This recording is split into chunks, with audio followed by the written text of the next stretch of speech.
Good morning. எல்லாருக்கும் இனிய காலை வணக்கம். Happy Sunday.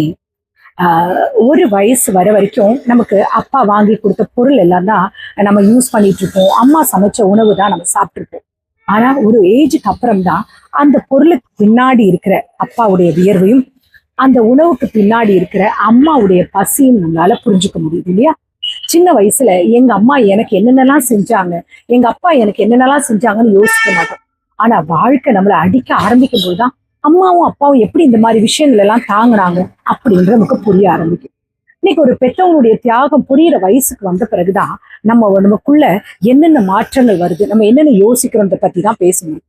ஒரு உண்மை புரிய ஆரம்பிக்கும் போது வயசு எப்போ, நம்ம குழந்தையா இருக்கும்போது நம்ம அம்மா அப்பா நமக்கு எது செஞ்சாலும் அது அவங்க கடமைன்னு யோசிப்போம்.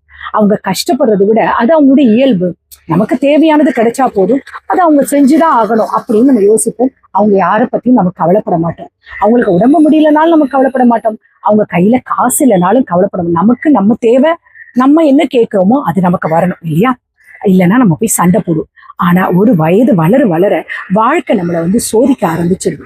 ஒரு மாச சம்பளம் நம்ம ஆரம்பிக்கும் போதுதான் தெரியும், இப்போ ஒரு சேலரி சம்பாதிக்கிறது இவ்வளவு கஷ்டமா, ஒரு குடும்பத்தை நடத்துறது எவ்வளவு சவால் அப்படின்னு. நம்ம ஒரு குடும்பத்துக்குள்ள ஒரு மனைவின்ற ஒரு ஸ்தானத்தை எடுத்துட்டோம், இல்ல ஒரு ஆண் சம்பாதிக்கிற நிலைமைக்கு வரும்போதுதான் நமக்கு அதோடைய சீரியஸ்னஸ் புரியுது இல்லையா?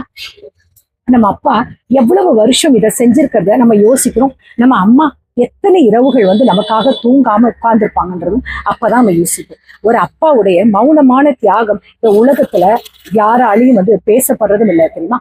தவறாதான் அதிகமா நம்ம யோசிக்க நம்ம அப்பா தான் இல்லையா? அவரு அழமாட்டார். அவர் எப்படி சொல்லுது, அவருடைய குறைகளையோ இல்லை அவருடைய கஷ்டங்களையும் சொல்ல மாட்டார். அவர் வலியும் வெளியே காட்ட மாட்டார். ஆனா அவருக்கு வலி இல்லைன்னு நம்ம நினைக்கிறோம். ஆனா ஒரு அப்பா தனக்கு பிடிச்ச பல விஷயங்களை விட்டுட்டு ஒரு குழந்தையோட எதிர்காலத்துக்காக வாழ்ந்துட்டு இருக்கார். தனக்கு புதுசா ஒரு ட்ரெஸ் கூட வாங்காம தன்னுடைய பிள்ளைக்கு வாங்கி கொடுக்கும். தன்னுடைய ஆசைகள் எல்லாம் மறந்துட்டு தன்னுடைய மகளுடைய திருமணம் படிப்பு இந்த ஒரு கனவுகளுக்காக யோசிப்போம். ஆனா இந்த தியாகத்தை யாரும் அப்பாங்கள் வெளியே சொல்ல மாட்டாங்க. ஏன்னா அது வாழ்க்கையில எழுதப்படாத ஒரு விஷயம்.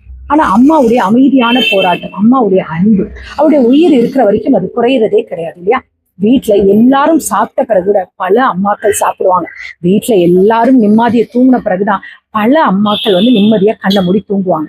அவங்களுக்கு உடம்பு சரியில்லாட்டாலும் குடும்பத்துக்காக எழுந்து நின்றுட்டு இருப்பாங்க. ஏன்னா அவ ஒரு பெண் மட்டும் கிடையாது, ஒரு குடும்பத்துடைய இதயம்னு சொல்லும். எத்தனை நாள் நம்ம அந்த அம்மாவை யோசிக்கிறோம், நம்மளுடைய அம்மாவுடைய உணர்வுகளை எத்தனை நாள் மதிக்கிறோம்? பண்றதே இல்லைல்ல. எதோ சொல்லலாம். ஒரு மிடில் கிளாஸ் ஃபேமிலி எல்லாம் பாத்தீங்கன்னா அவங்களுடைய தியாகங்கள்லாம் ரொம்ப ரொம்ப அதிகம்.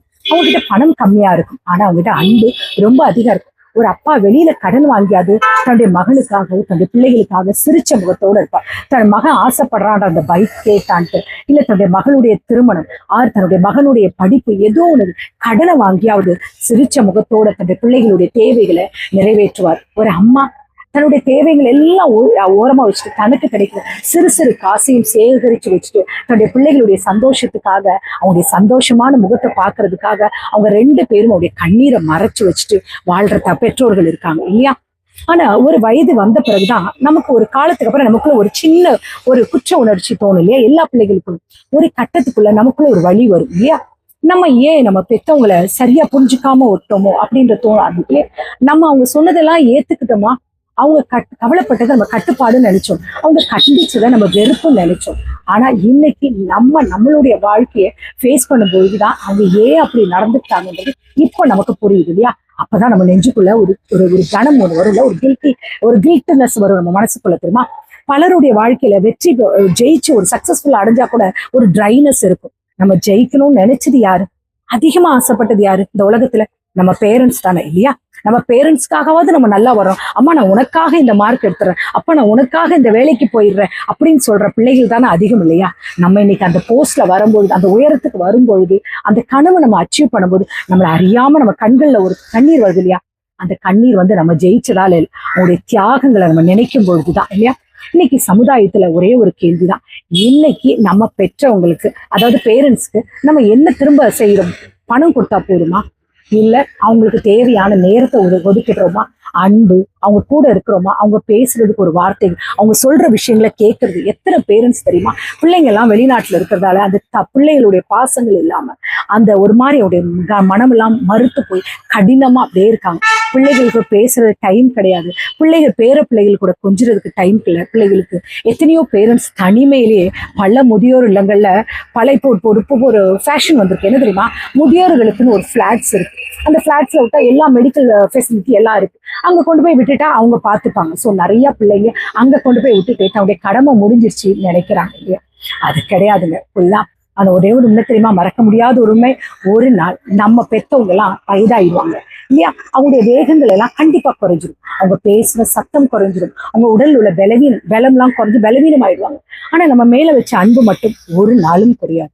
நம்ம மூச்சு இருக்கிற வரைக்கும், அவங்க மூச்சு இருக்கிற வரைக்கும் அவங்க நம்மளை நேசிச்சுட்டே இருப்பாங்க. நம்ம குழந்தையா இருக்கும்போது நம்மளை கையை பிடிச்சி நடத்துனவங்கள நம்ம நாளைக்கு அவங்கள கவனிக்க வேண்டியது நம்ம பொறுப்பு இல்லையா? வாழ்க்கையில பல விஷயங்களை நம்ம திரும்ப திரும்ப வாங்க முடியும், பணத்தை கூட சம்பாதிக்கலாம், வாய்ப்புகளை திரும்ப வாங்கிக்கலாம். ஆனா இழந்து போன தன்னுடைய பெற்றவங்களை கண்டிப்பா வாங்க முடியாது இல்லையா? அதனால யாரை வேணாலும் அம்மான்னு கூப்பிடலாம், யாரை வேணாலும் அப்பான்னு சொல்லலாம். ஆனா உங்களுடைய உண்மையான இரத்த உறவு அவங்க வந்துருவாங்களா? வராது.